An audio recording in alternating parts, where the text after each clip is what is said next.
Hi everyone, are you looking for a new or used Toyota truck? You don't know what's the difference between KDSS or sway bar disconnect? Watch this video.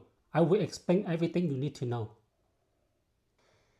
KDSS versus sway bar disconnect. Which one system is better? Toyota offers both systems for customer.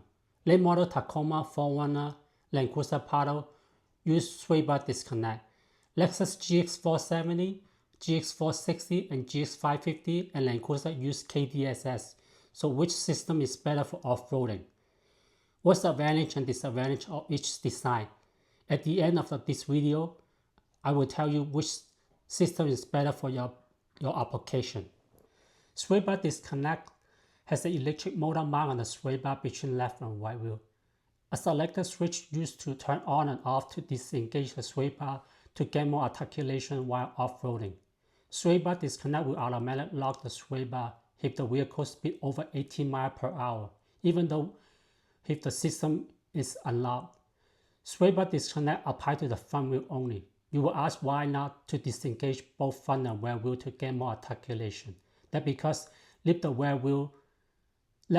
rear sway bar connect act as a safety anchor to keep the vehicle level, not to tilt or roll over while off camber. KDSS are not both front and rear sway bars. Vehicle will tilt more and vehicle will feel more unstable while off camber. Some aftermarket companies make switch to turn off the KDSS to make the suspension softer while driving on a bumpy road, but nobody make the switch to turn on to lock the KDSS cylinder to make it more stable while off camber. If it can be done, the KDSS system will be perfect for off-road use.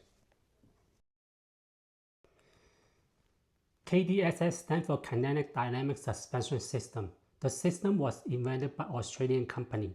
Wanted to create a system for off-road motorsport racing. The main goal was to create a system to improve body roll control while maintaining wheel articulation.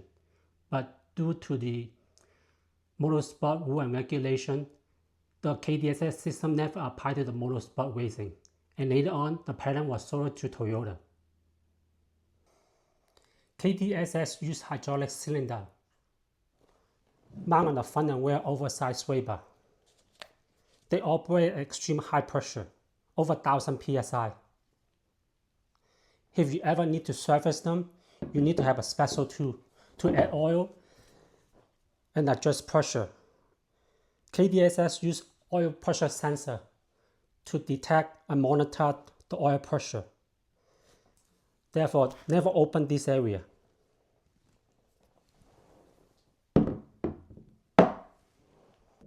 Depending on the vehicle speed, a computer used to send signal to the solenoid to control the hydraulic fluid. But unlock the hydraulic fluid on low speed to feed the sway bar to get more wheel articulation. By locking the hydraulic fluid on high speed to control the body roll to improve handling. First generation KDSS is a passive hydraulic system. The system reacts to the pressure difference created by the suspension movement. It doesn't require a computer command.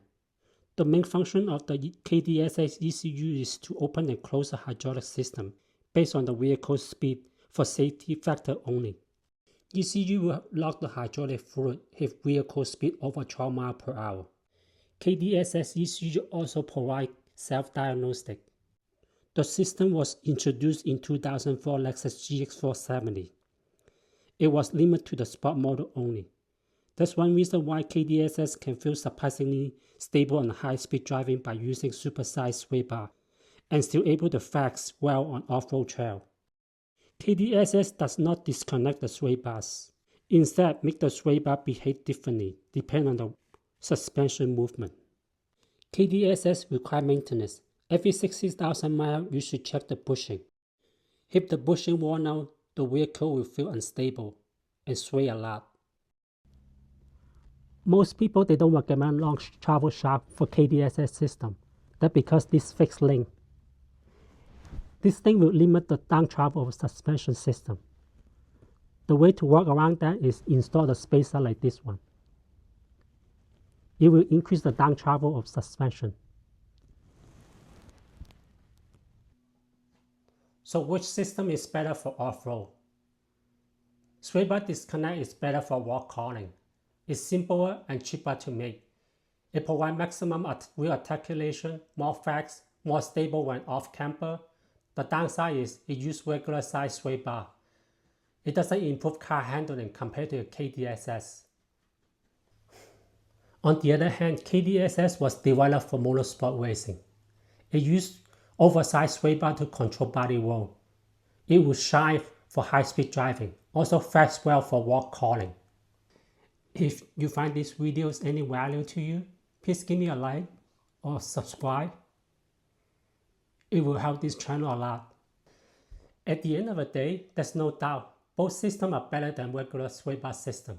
They will improve off-road performance, create more flex, increase wheel articulation, but KDSS is more favored for desert racing type application, and sway bar disconnect is more favored for walk calling. There is no best system. It all depends on your priority. What is the end goal to build overland vehicle? For most people, spend 90% driving on the freeway, KDSS may be a good choice to improve car handling and flex well for off-road. For people spend a lot of time for walk calling, sway bar disconnect may be a better choice. The system will shine on the rock, but it doesn't improve car handling compared to KDSS.